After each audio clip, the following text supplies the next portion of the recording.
Oke, baik, perkenalkan nama saya Rusel Samuel dan saya akan menjelaskan materi saya yaitu pengetahuan tentang nilai-nilai anti korupsi. Namun sebelum itu kita masuk dalam pengertian anti korupsi. Korupsi adalah tindakan penyalahgunaan kekuasaan atau jabatan untuk kepentingan pribadi atau kelompok yang merugikan masyarakat dan negara. Contoh, yang pertama penyalahgunaan anggaran, yang kedua suap, yang ketiga gratifikasi, yang keempat nepotisme. Baik, kita masuk dalam pentingnya nilai anti korupsi. Yang pertama membangun integritas pribadi, yang kedua menciptakan pemerintahan yang bersih, yang ketiga menumbuhkan kepercayaan masyarakat, yang keempat mendorong keadilan dan kesejahteraan. Baik, kita masuk dalam 9 nilai dasar anti korupsi. Yang pertama jujur.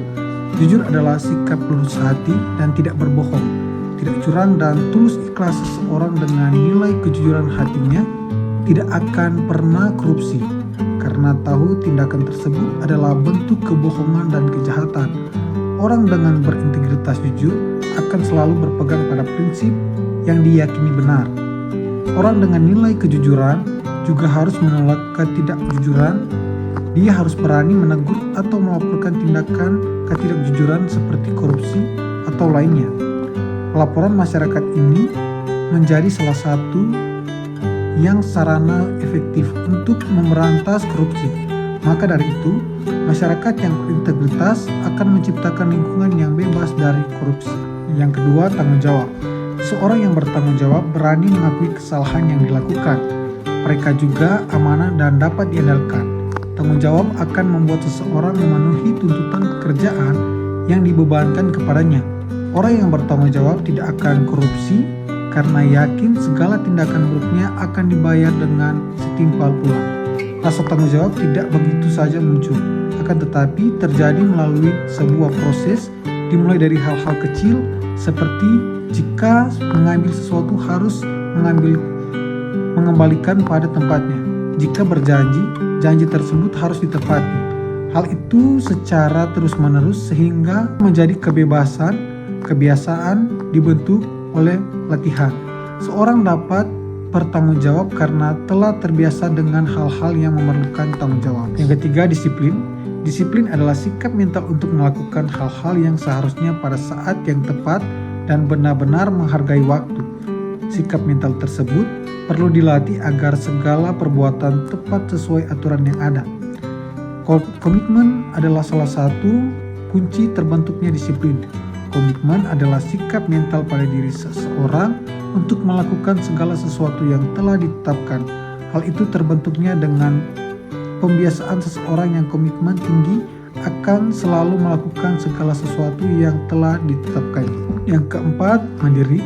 Mandiri dimaknai dalam keadaan dapat berdiri sendiri, tidak bergantung pada orang lain.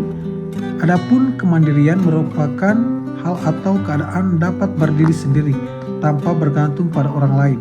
Pribadi yang mandiri tentunya berani menata dan menjaga diri. Ia terus berlatih untuk menjadi kepribadian yang terpuji. Baik, yang kelima, kerja keras. Kerja keras adalah kegiatan yang dikerjakan secara sungguh-sungguh tanpa mengenal lelah atau berhenti sebelum target kerja tercapai, dan selalu mengutamakan atau memperhatikan keputusan hasil pada setiap kegiatan yang dilakukan. Mereka dapat memanfaatkan waktu optimal sehingga kadang-kadang tidak mengenal waktu, jarak dan kesulitan yang dihadapinya. Mereka sangat bersemangat dan berusaha keras untuk meraih hasil yang maksimal. Baik, yang keenam, sederhana.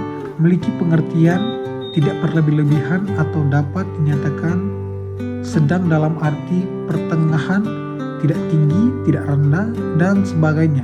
Berbeda dengan kemiskinan, kesederhanaan adalah sebuah pilihan keputusan untuk menjalin hubungan yang berfokus pada apa yang benar-benar berarti.